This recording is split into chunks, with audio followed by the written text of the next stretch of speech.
Hello दोस्तों, आपके परिवार एग्जामपुर में आपका बहुत बहुत स्वागत है। मैं प्रशांत फिर से एक बार लेके आया हूँ एक शॉर्ट टॉपिक।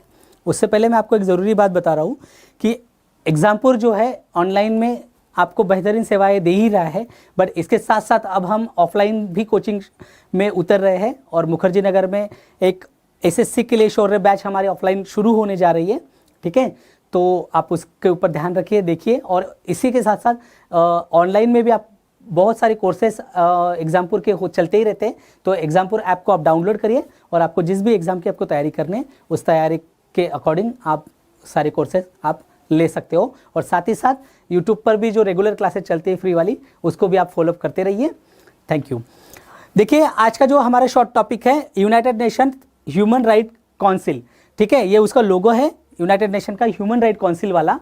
तो ये चर्चा में क्यों है, इसकी वजह है पिछले हफ्ते जो बाइडेन साहब ने, मतलब अमेरिका के जो नवनिर्वाचित प्रेसिडेंट है, newly elected president Joe Biden, ये यूनाइटेड नेशन की ह्यूमन राइट काउंसिल में फिर से अमेरिका की वापसी करा रहे हैं। ठीक है, इसीलिए ये काफ़ी चर्चा में इसलिए ये मुद्दा रहा है। USA rejoin United Nation human right council. Okay, so see the United States President Joe Biden has moved to rejoin the United Nations Human Rights Council. Why? Because Donald Trump साहब जो थे and his allies called unfair targeting of Israel in 2018, और वो जो है withdraw कर चुके थे इस बॉडी से।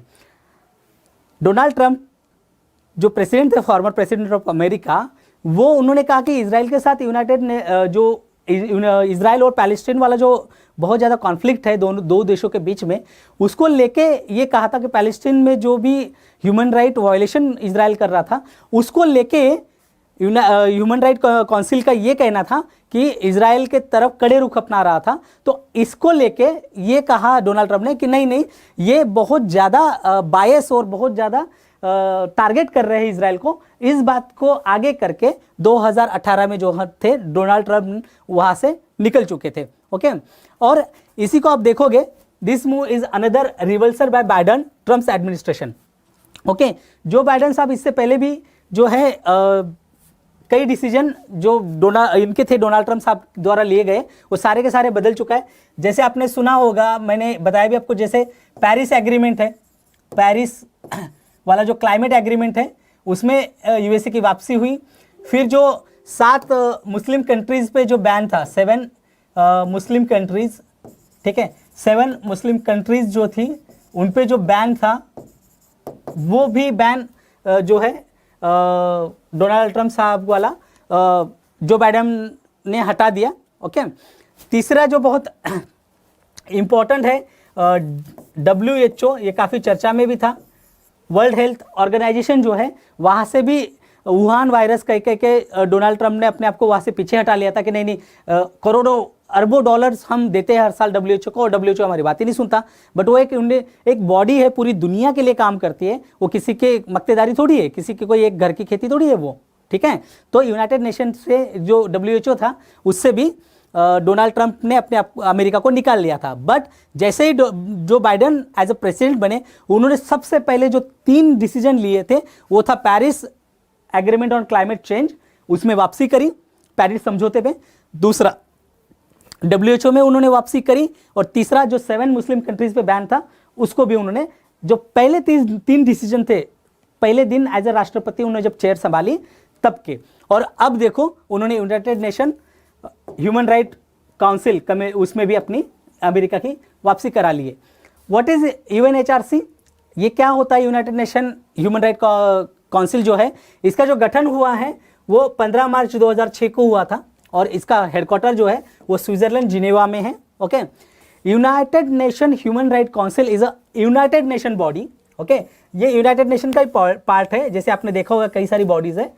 इसका जो मिशन है to promote and protect human right around the world. पूरी दुनिया भर में जहीं कहाँ भी अगर मानवाधिकार ह्यूमन राइट्स का वायलेशन होता है, जैसे चीन में उइघुर का हो रहा है, नहीं, म्यांमार में रोहिंग्या का हो रहा था, तो इन मुद्दों को लेके यूनाइटेड नेशन की जो ये बॉडी है ह्यूमन राइट काउंसिल, ये दुनिया भर के मुद्दों को फ्रंट पे लाती है और दुनिया का उसकी तरफ ध्यान बटाकर उन देशों पे ऊपर कार्रवाई भी करती है, मॉरल प्रेशर भी डालती है। इसके मेंबर्स कौन होते हैं? 47 यूनाइटेड नेशन मेंबर स्टेट्स। जो यूनाइटेड नेशन के जो 47 देश मेंबर है वो इलेक्टेड, जो जनरल असेंबली है, elected by the United nation general assembly भी होगा, ठीक है, यूनाइटेड नेशन जनरल असेंबली, इसमें से 47 जो देश है इसके वो मेंबर है, और जो मेंबर है वो 3 सालों के लिए 3 इयर्स के लिए चुने जाते हैं। मतलब एक जो देश कभी, जिस देश का भी नंबर आएगा वो देश 3 सालों के लिए वहां as a United Nation human right council का मेंबर बना रहेगा। The members are elected for a period of 3 years, then not eligible for immediate re election after serving 2 consecutive terms. 2 बार अगर कंटिन्यू हो गए तो वो इलेक्शन के लिए नहीं लड़ सकते। Membership is based equitable geographical distribution. जो इसके जो मेंबर बनेंगे ना उसमें कोई कम ज्यादा वाला भाव नहीं है, जो पूरे सबको एक समान रूप का प्रतिनिधित्व वहां मिलता है। ज्योग्राफिकल डिस्ट्रीब्यूशन है इसका इक्विटेबल। कैसे?